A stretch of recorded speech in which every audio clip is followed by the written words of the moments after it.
Olá, graça e paz, meu irmão e minha irmã. Estamos iniciando a leitura da Bíblia em 365 dias, uma dose de amor com a Palavra de Deus. Hoje, no 142º dia, eu trago para a leitura e comentários bíblicos os livros de 1 de Samuel, capítulo 6 e 7, livro de Salmos, capítulo 83, e o livro de Mateus, capítulo 20, dos versículos 17 a 34.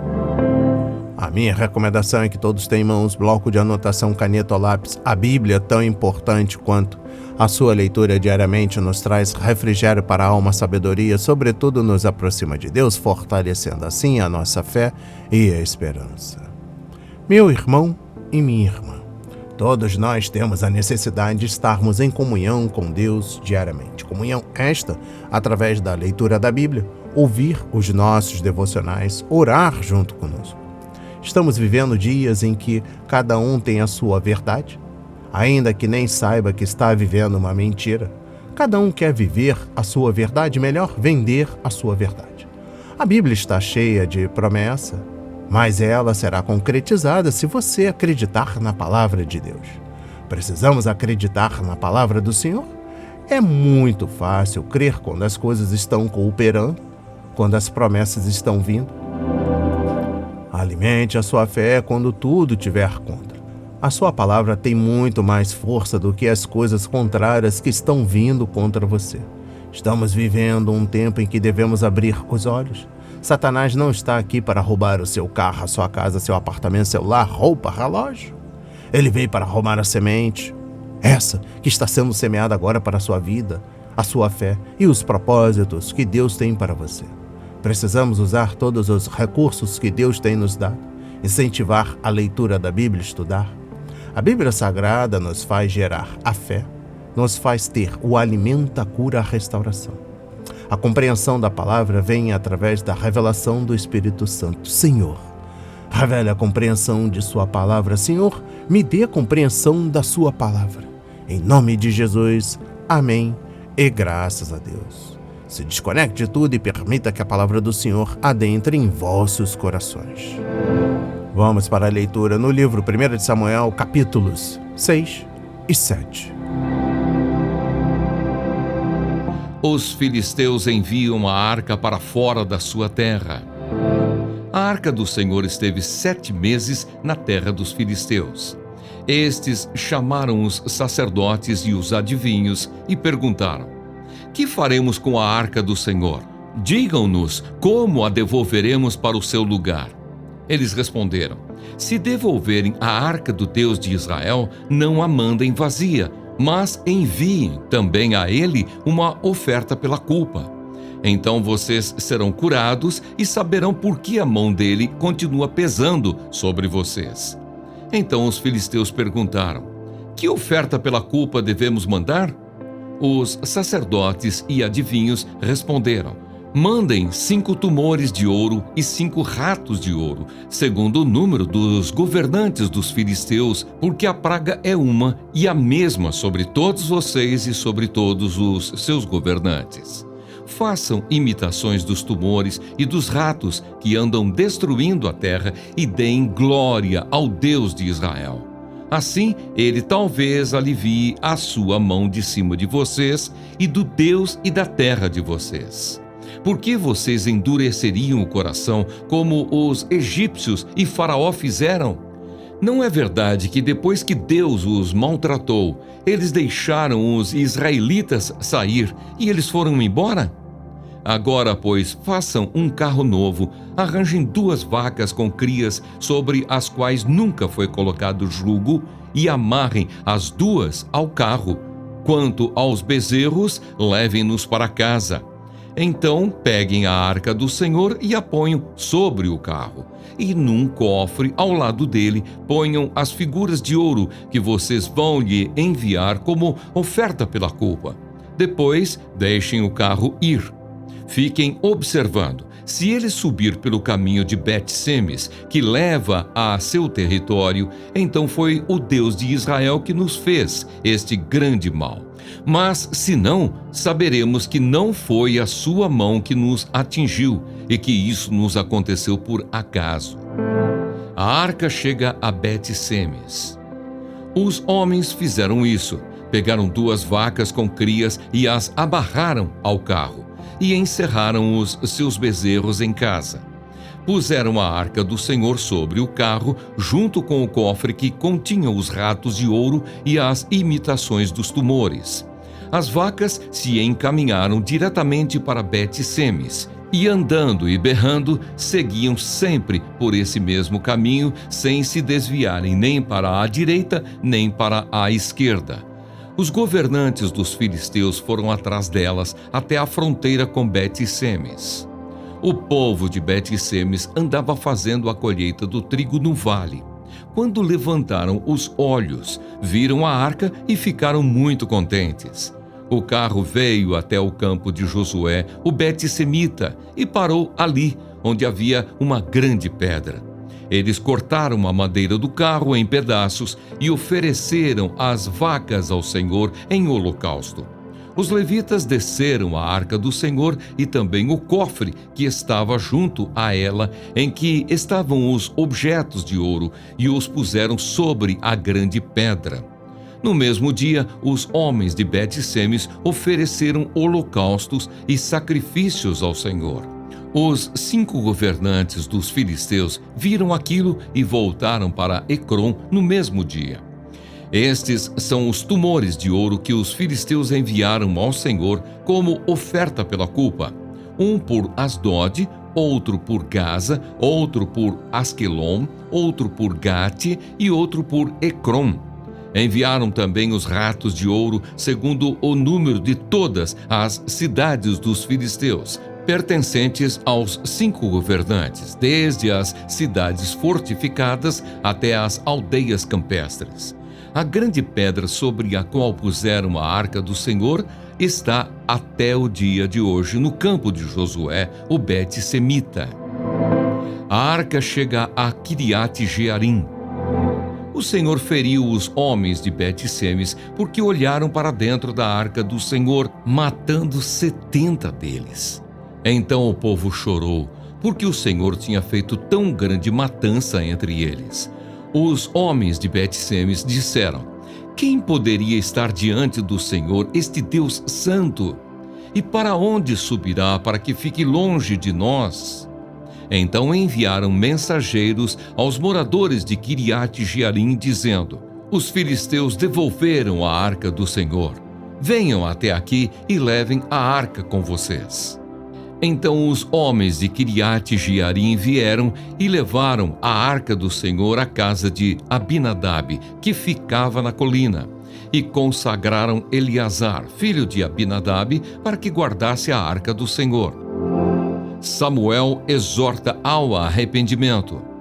Desde aquele dia, a arca ficou em Quiriate-Jearim, e tantos dias se passaram que chegaram a 20 anos. E toda a casa de Israel dirigia lamentações ao Senhor. Samuel falou a toda a casa de Israel, dizendo: se é de todo o coração que vocês estão voltando ao Senhor, então tirem do meio de vocês os deuses estranhos e os astarotes. Preparem o coração ao Senhor e sirvam somente a Ele. Ele livrará vocês das mãos dos filisteus. Então os filhos de Israel tiraram de seu meio os Baalins e os Astarotes e serviram só ao Senhor. Os filisteus são vencidos. Samuel disse mais: congreguem todo o Israel em Mispa e eu vou orar por vocês ao Senhor. Congregaram-se em Mispa, tiraram água e a derramaram diante do Senhor.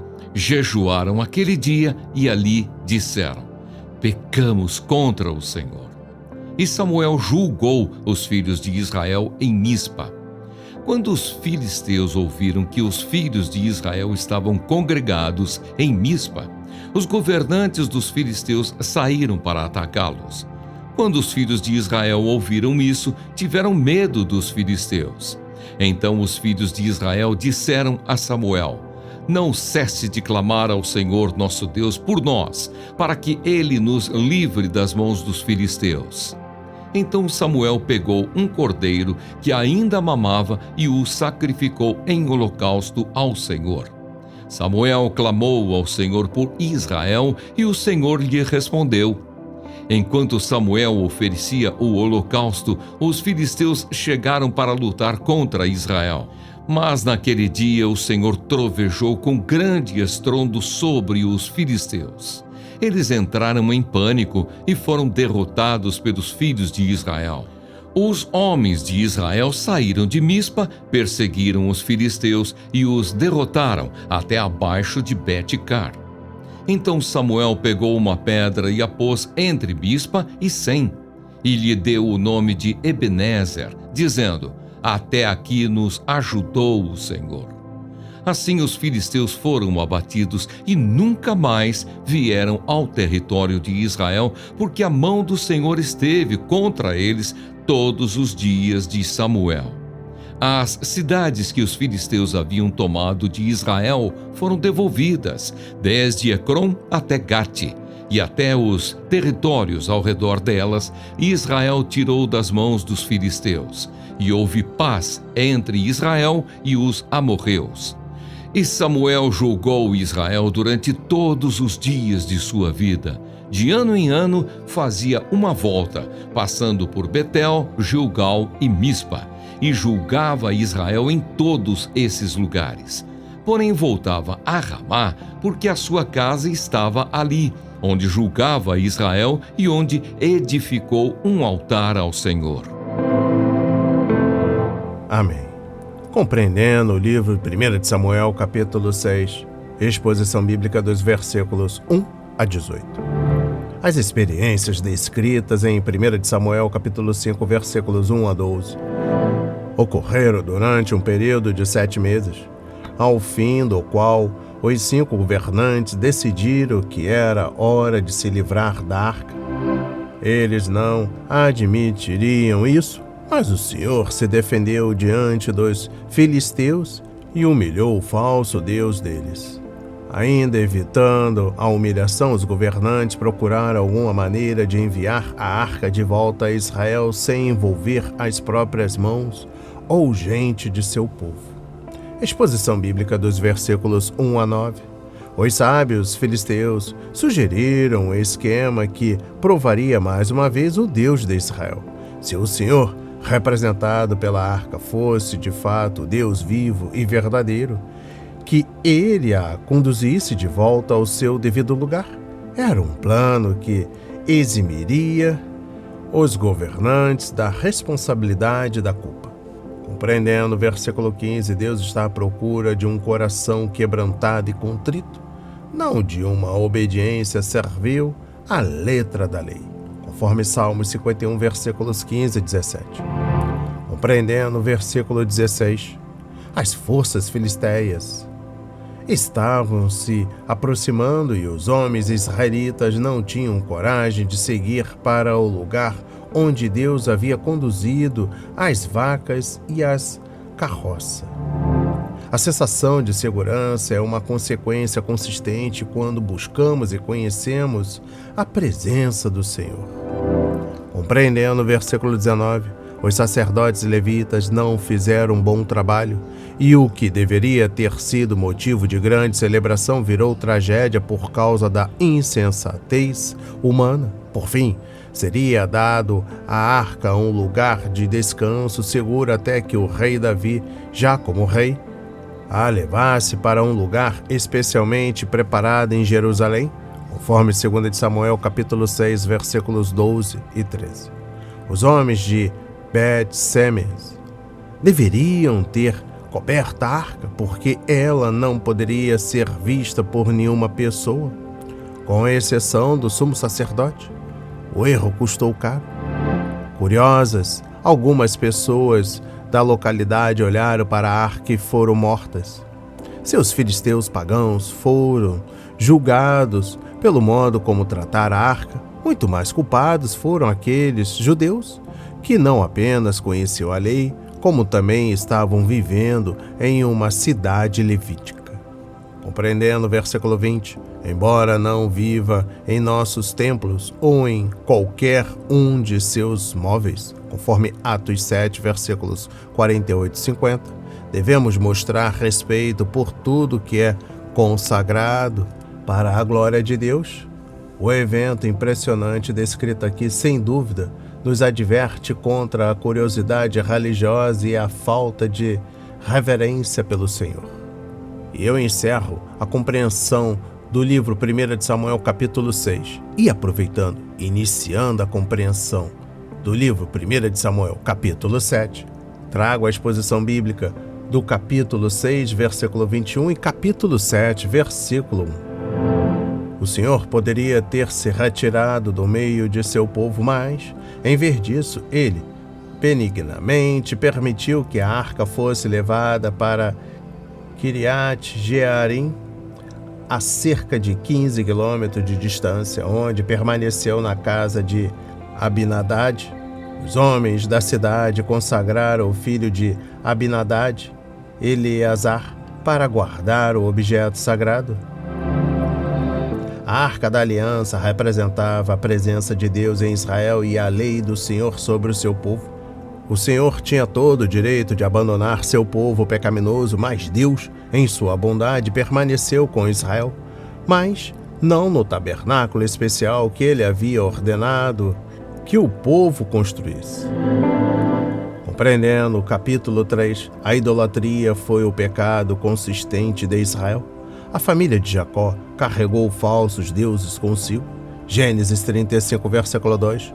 Quando os judeus eram escravos do faraó, adotaram os deuses e deusas do Egito. Mais tarde, no Êxodo, veneraram alguns desses ídolos durante a peregrinação no deserto.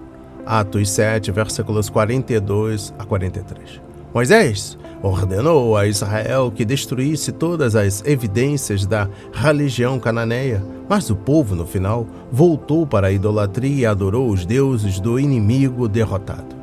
Compreendendo o versículo 4, abandonar os falsos deuses era apenas o primeiro sinal de que eles estavam voltando para o Senhor. Os judeus também tinham de preparar seu coração para Deus e se dedicar somente a Ele, conforme versículo 3. Isso estava de acordo com o primeiro mandamento: não terás outros deuses além de mim. Êxodo 20, versículo 3. Um ídolo é um substituto de Deus. Qualquer coisa em que confiemos e a qual sirvamos em lugar do Senhor. Compreendendo o versículo 5, Samuel planejou conduzir o povo em um momento de adoração e intercessão para que eles fossem salvos de seus inimigos. No entanto, se os israelitas tivessem iniquidade no coração, o Senhor não iria ouvi-los. Salmos 66, versículo 18. Destruir os ídolos não era suficiente. O povo também tinha de confessar seus pecados e se entregar ao Senhor. Uma exposição bíblica dos versículos 7 a 11 e 13 a 14. Quando ficaram sabendo deste grande ajuntamento de israelitas, os filisteus suspeitaram que Israel estava planejando um ataque. Rapidamente, as 5 autoridades filisteias convocaram suas tropas e se prepararam para a invasão. Contudo, a maior arma de Israel era a sua fé no Senhor Deus, uma fé que se expressava na oração.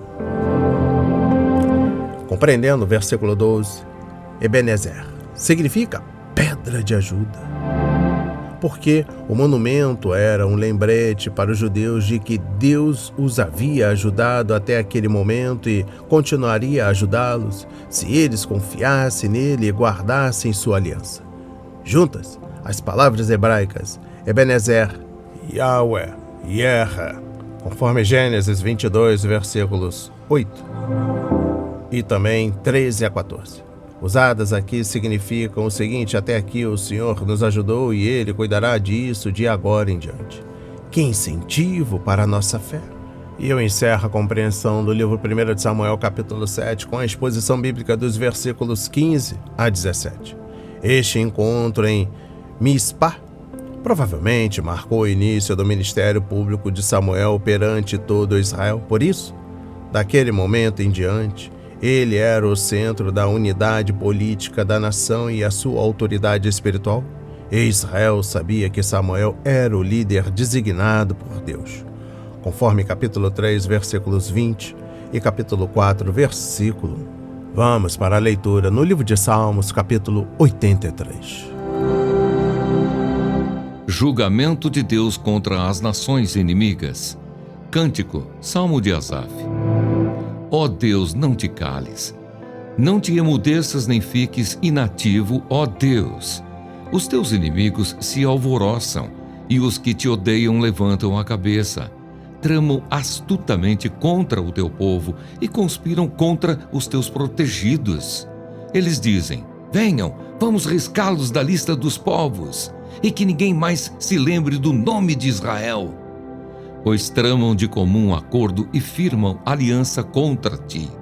São as tendas de Edom e os ismaelitas, Moabe e os agarenos, Gebal, Amon e Amaleque, a Filístia com os habitantes de Tiro. Também a Assíria se alia com eles e se constitui em braço forte aos filhos de Ló. Faze com eles como fizeste com Midian, como fizeste com Cícera e com Jabim no ribeiro de Quisson. Eles foram destruídos em Endor e se tornaram adubo para a terra.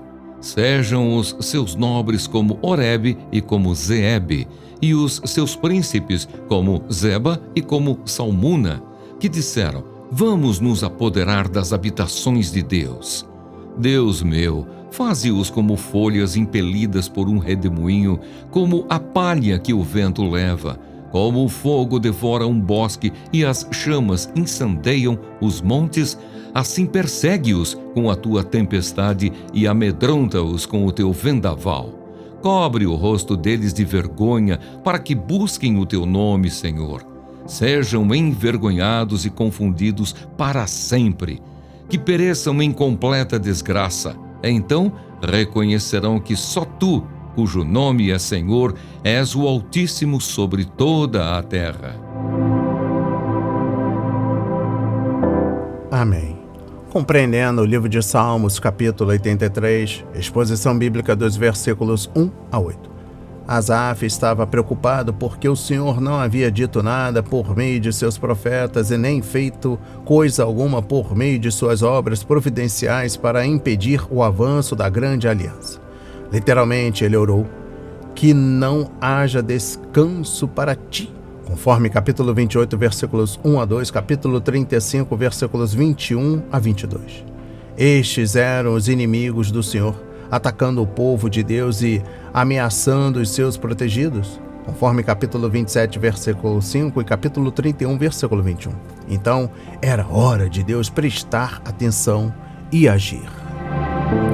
Exposição bíblica dos versículos 9 a 15. Asaf lembrou-se de algumas das grandes vitórias do Senhor na história do passado de Israel, especialmente a de Gideão contra os midianitas, conforme versículos 9 a versículo 11, e também livro de Juízes, capítulos 6 a 8.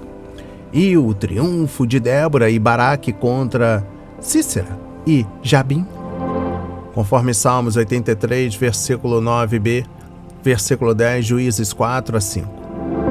Em Dó, Juízes 17, versículo 11, não é mencionada em Juízes 4 e 5, mas era uma cidade próxima a Taanak, Juízes 5, versículo 19. A expressão se tornar o esterco para a terra, Salmos 83, versículo 10, descreve os corpos não enterrados de soldados inimigos que apodreciam ao ar livre. O inimigo foi derrotado e caiu em desgraça. Exposição bíblica dos versículos 13 a 15. Asaf encerrou sua oração pedindo a Deus para enviar essa vitória a Israel para que os soldados inimigos fugissem em pânico e se parecessem com folhas secas e palha ao vento, como uma floresta em chamas na encosta da montanha. Seus exércitos seriam consumidos. A imagem do juízo de Deus como uma tempestade se encontra em capítulo 18, versículo 7 a 15, capítulo 50, versículo 3 e capítulo 68, versículo 4. Caso a oração de Asaf pareça vingativa, lembre-se de que ele estava pedindo ao Senhor para proteger seu povo especial, que tinha uma obra especial para fazer na terra. Veja também Salmo 55, versículo 23, capítulo 69, versículos 22 a 25. E eu encerro a compreensão do livro de Salmos, capítulo 83, eu trago a exposição bíblica dos versículos 16 a 18. Antes de pedir a destruição dos inimigos, Asaf orou para que eles fossem humilhados e aterrorizados e se voltassem para o Deus vivo e verdadeiro. O rei Ezequias fez uma oração semelhante em relação aos invasores assírios. Conforme Isaías 37, versículos 14 a 20, os exércitos das 10 nações dependiam de muitos deuses para serem vitoriosos, mas o Deus de Abraão, Isaque e Jacó os derrotou, bem como aos seus deuses. Parte da obediência e instrução de Deus para que oremos por nossos inimigos, conforme Mateus 5, versículo 44, pode incluir entregá-los nas mãos do Senhor. Vamos para a leitura no livro de Mateus, capítulo 20, versículos 17 a 34. Os exércitos das 10 nações dependiam de muitos deuses para serem vitoriosos, mas o Deus de Abraão, Isaque e Jacó os derrotou, bem como aos seus deuses. Parte da obediência à instrução de Deus para que oremos por nossos inimigos, conforme Mateus 5, versículo 44, pode incluir entregá-los nas mãos do Senhor. Vamos para a leitura no livro de Mateus, capítulo 20, versículos 17 a 34. Jesus ainda outra vez prediz sua morte e ressurreição. Estando Jesus para subir a Jerusalém, chamou os 12 discípulos para um lado e no caminho lhes disse: Eis que subimos para Jerusalém, e o Filho do Homem será entregue aos principais sacerdotes e aos escribas. Eles vão condená-lo à morte e entregá-lo aos gentios para ser zombado, açoitado e crucificado, mas ao terceiro dia ressuscitará.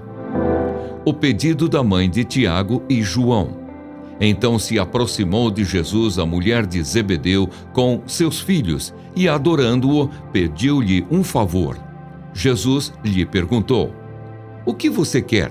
Ela respondeu: Mande que no seu reino estes meus 2 filhos se assentem, um à sua direita e o outro à sua esquerda.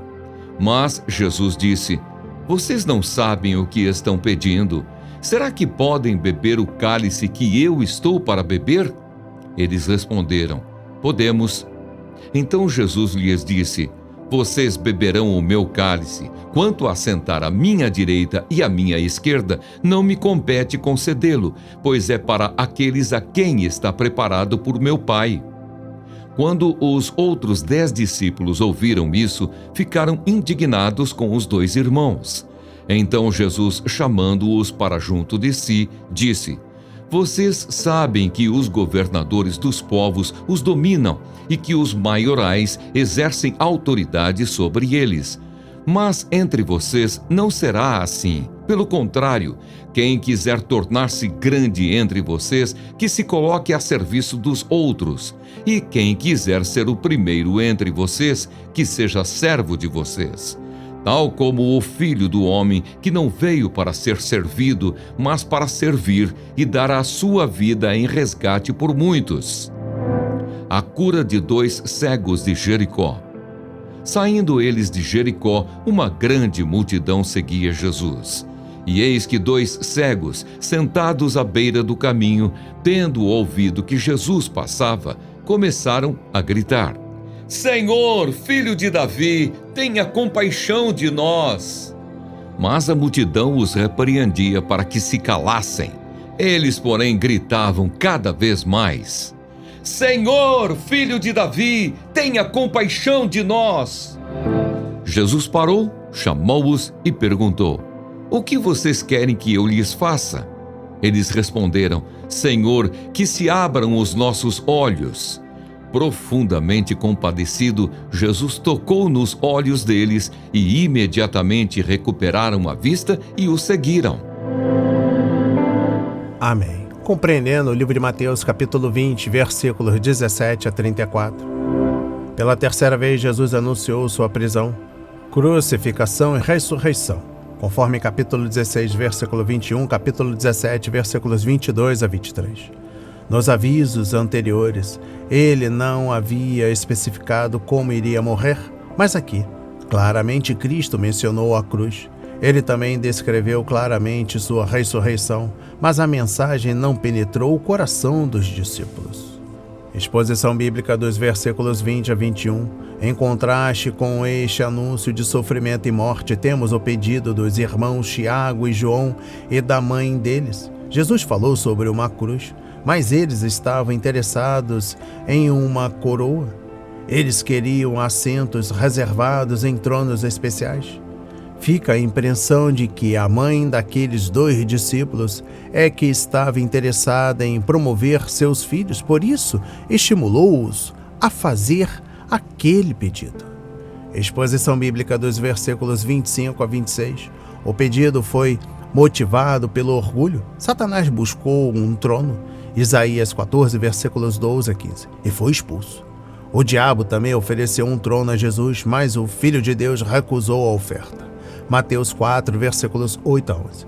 O inimigo exalta o fim, no caso, um trono, mas não menciona os meios para atingir esse fim. Mas Jesus advertiu mãe e filhos de que os tronos especiais estavam à disposição daqueles que eram dignos deles.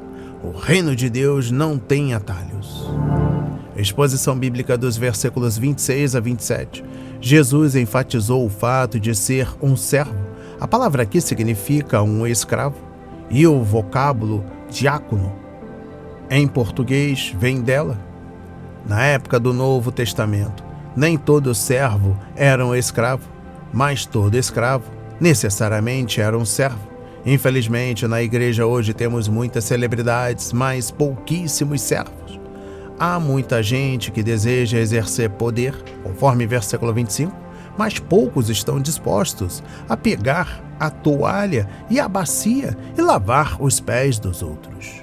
E eu encerro a leitura da Bíblia e também da compreensão do livro de Mateus, capítulo 20, dos versículos 17 a 34, com exposição bíblica dos versículos 29 a 34. O evento final do capítulo 20 é a cura de Bartimeu e de seu amigo, ambos cegos. Conforme livro de Marcos, capítulo 10, versículos 46 a 52, aqui Jesus praticou o que havia acabado de ensinar aos discípulos. Ele se tornou servo de dois mendigos, cegos e rejeitados. As multidões em torno de Jesus tentaram calar aqueles dois homens. Afinal, que direito eles tinham sobre o grande mestre?